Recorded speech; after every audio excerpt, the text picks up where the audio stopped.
नमस्कार, मैं डॉक्टर राजेंद्र आप सभी लोगों का स्वागत करता हूँ हेमक्रिस्ट क्लासेस में। हेमक्रिस्ट क्लासेस में आज एक नया टॉपिक लेकर आपके बीच में आया हूँ, permutation and combination. Basically permutation and combination जो सीसैट में आता है, यूपीएससी का जो सीसैट का एक पेपर होता है और बहुत सारे और भी अदर कॉम्पिटिटिव एग्जाम्स होते हैं, जिसमें परमुटेशन एंड कॉम्बिनेशन का एक क्वेश्चन ज़रूर होता है। अगर आप इस कॉन्सेप्ट को समझना चाहते हैं तो ये वीडियो आप लोगों के लिए है। आप वीडियो में पूरी तरह से बने रहिएगा और अगर आपने अभी तक हेमक्रिस्ट क्लासेस सब्सक्राइब नहीं की हैं, तो काइंडली सबसे पहले सब्सक्राइब कर लीजिए और इस वीडियो को दूसरे दोस्तों के साथ शेयर भी ज़रूर करना। परमुटेशन बेसिकली होता क्या है? परमुटेशन और कॉम्बिनेशन में कंबाइन ही बता रहा हूँ आपको। Permutation means arrangement of objects in a particular sequence और ऑर्डर। जब भी हम किसी पर्टिकुलर सीक्वेंस में या ऑर्डर में किसी भी ऑब्जेक्ट्स को अरेंज करते हैं तो उसको परम्यूटेशन कहते हैं। Permutation means arrangement of objects in a particular order. अगर मान लो मुझे मेरे पास ए बी सी कुछ टर्म्स हैं, ऑब्जेक्ट्स हैं ए बी सी, इसको मुझे परम्यूटेशन में एडजस्ट करना हो, अरेंज करना हो तो मैं कैसे करूंगा? मुझे इसके कॉम्बिनेशंस बनाने हैं। मैं इसको लिख सकता हूँ ए बी एक बार, बी ए दूसरी बार, AC, CA, BC and CB। आप देख रहे हैं कितने बार मैंने इसको अरेंज कर दिया। 1 2 3 4 5 6 3 टर्म्स मेरे पास थी, मैंने उसको 6 टाइम अरेंज करके रख दिया कि ये मेरे पास एक पर्टिकुलर सीक्वेंस बन गई किसकी? ऑब्जेक्ट्स की। इसी प्रकार अगर आप देखें, number of permutations of n dissimilar things, मान लो n नंबर ऑफ डिसिमिलर अलग अलग प्रकार की चीजें हैं, उसको अगर लिया जाए और at a time is NPR कहा जाएगा उसको, n परमुटेशन। और बेसिकली NPR होता क्या है? NPR is equal to n into n minus one, n minus two, so on. अगर हम देखें इसी प्रकार अगर हम देखें तो NPR is equal to n into n minus one, n minus two, n minus r plus one, इस प्रकार आता है। अगर मैं इसको सॉल्व करूं तो n factorial divided by n minus r का फैक्टोरियल आता है। इस प्रकार हम NPR को इवेलुएट कर सकते हैं। जो NPR है, इसको अगर सॉल्व करना हो तो ऐसे आता है। इसको मैं अगर नंबर्स में लिख के दिखाऊं आपको, तो फॉर एग्जांपल 5 परमुटेशन 3 हो, दैट मीन्स हमारे पास जो n है वो 5 है और r 3 है, तो मेरे पास आएगा n फैक्टोरियल का मतलब है कि 5 factorial divided by n minus r. n minus r कितना है? n कितना है? 5 minus 3 factorial, that is 5 factorial divided by 5 minus 3 का मतलब हो गया 2 फैक्टोरियल। इस तरह से आप इसको सॉल्व कर सकते हैं। ये इसको सॉल्व करने का तरीका है। जब भी आपको एनपीआर पता होगा तो इसका ये फॉर्मूला रहेगा कि एनपीआर को n into n minus one, n minus two, n minus r plus one, n factorial divided by n minus r factorial. और मैंने आपको नंबर्स लेके दिखा दिया। अगर इस प्रकार 5p3 हो तो उसको 5 factorial divided by 5 minus 3 factorial, 5 factorial divided by 2 factorial आएगा। ये हमारा परमुटेशन का कॉन्सेप्ट था। फर्दर इसको इवेलुएट करना हो तो आप फर्दर इवेलुएट भी कर सकते हो।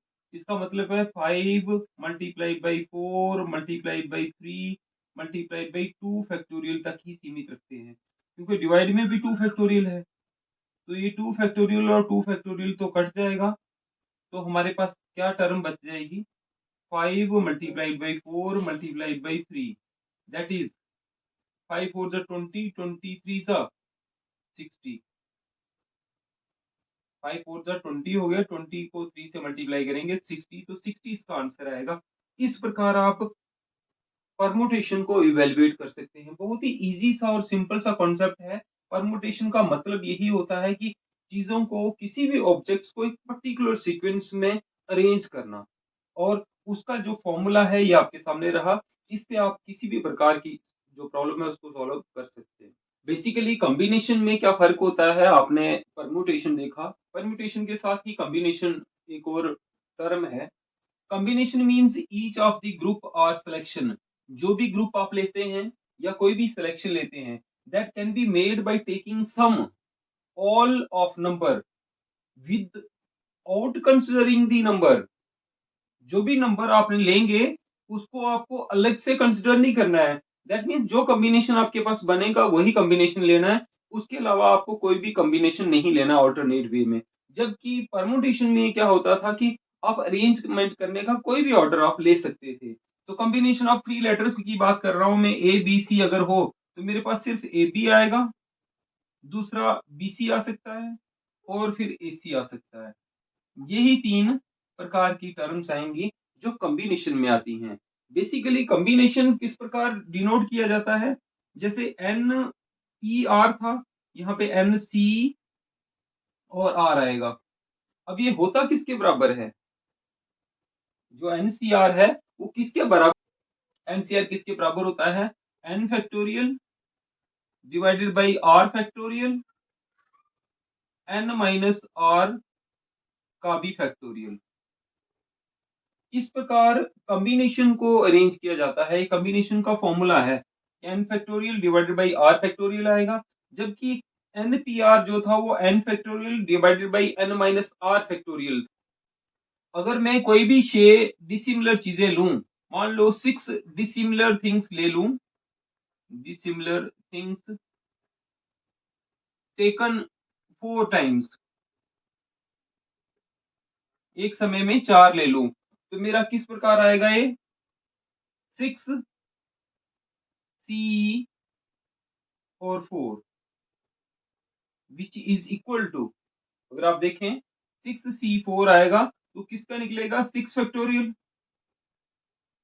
डिवाइडेड बाय r फैक्टोरियल का मतलब है 4 फैक्टोरियल,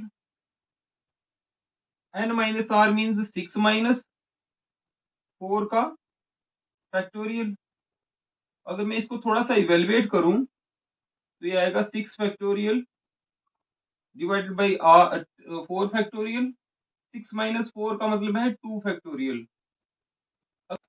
मैं फर्दर इसको इवेलुएट करूं तो क्या आएगा 6 फैक्टोरियल का मतलब क्या होता है 6 5 4 3 2 और 1 डिवाइडेड बाय 4 फैक्टोरियल का मतलब होता है 4 multiplied by 3 multiplied by 2 multiplied by 1।